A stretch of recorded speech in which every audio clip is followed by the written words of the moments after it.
Fishing this weekend, here's what's biting in Sydney and where to cast your line.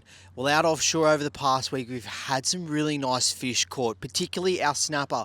Land-based fishers off the rocks have caught some really nice snapper fish in excess of 50 centimetres.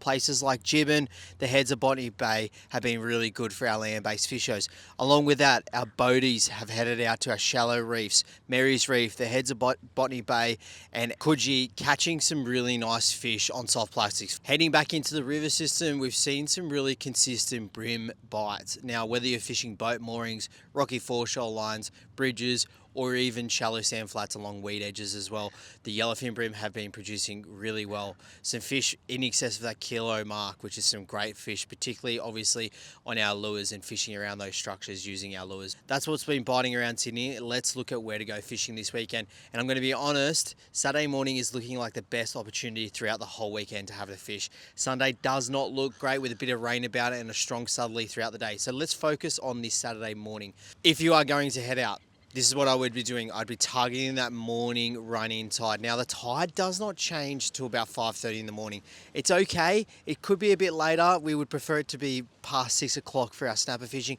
but that 5:30 a.m. bite time is still a really good one. It's just going to be a shorter window, and you're going to have to be out there as early as you can to fish that tide change bite and that sunrise bite.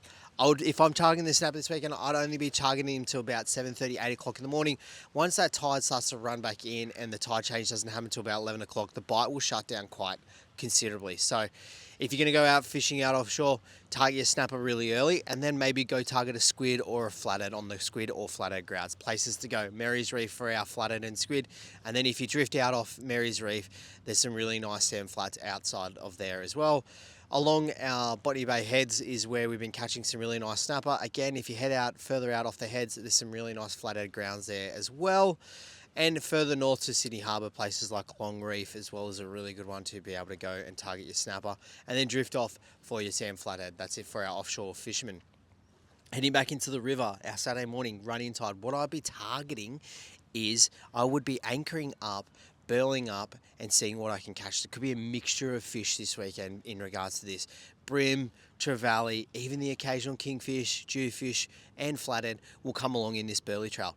Now, where should you be anchoring up? Places like the runways here in Botany Bay is a really good one. Yarra Bay is another really good one there. In the Port Hacking, along Lillipilly and Southwest Arm, on the edges of those sandbanks there are really good ones to be able to go and anchor and burley up and see what you can catch. So that's it for this week's fishing report. As always, stay safe, enjoy your fishing, and we'll see you next week for the fishing report.